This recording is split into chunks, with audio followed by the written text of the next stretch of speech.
Welcome, you're watching Kaleidoscope Srilanka Life News Capsule. Earlier this year, Code Red, Climate Risks and Opportunities for Sri Lankan Businesses, or better known as the Sri Lanka Climate Summit, happened for the first time. One of our more pressing concerns is our mobility sector. Vehicles on the road make up for more than 50% of our carbon emissions, and we seem to be really missing something by not embracing electric vehicles more. Sheran Fernando, the co-chair of the Steering Committee on Climate Action at the Ceylon Chamber of Commerce, joined us for a frank tete-a-tete. Sheran, you've been very involved with the Sri Lanka Climate Summit. Now, there were the mobility sessions. What were the key takeaways from that?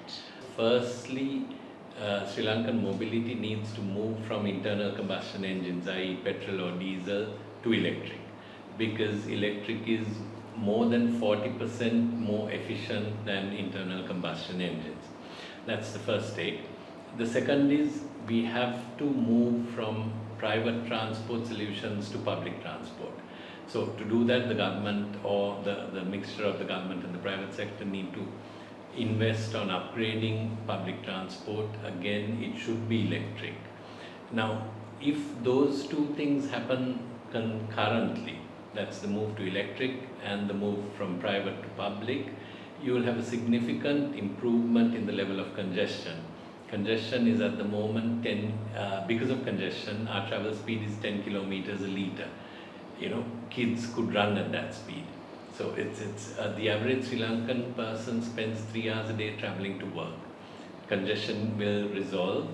Pollution, 51% of our carbon emission is from road transport. That factor will resolve. We spend $3 to $4 billion a year on fuel for road transport. So these three factors can resolve with this shift from internal combustion engine to electric, concurrent shift from public to private to public. It all sounds relatively easy, but what are the challenges in implementing this? The government has to lay down a policy and be consistent with that policy. For example, in 2014-15, there was a duty rebate on electric cars, and I think 5,600 cars came in a short period. 300 charging stations came up. But then the policy changed, and some of the cars got converted back from electric to petrol, and so we just need to make this policy, and there's no logical reason why Sri Lanka can't say that from tomorrow only electric cars will be imported. We've had an import ban for 3 years.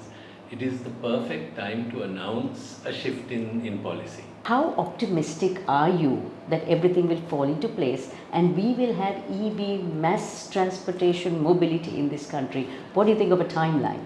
The timeline that I would work on is to get the policy agreed on immediately. The time is now.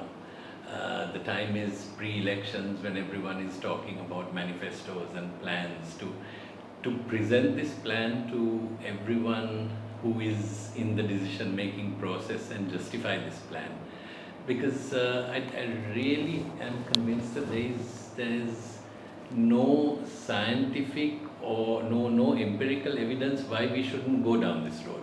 It's only advantages and no real disadvantage. Kaleidoscope is on YouTube, Facebook, Instagram and LinkedIn. Remember to subscribe, follow and like us for more.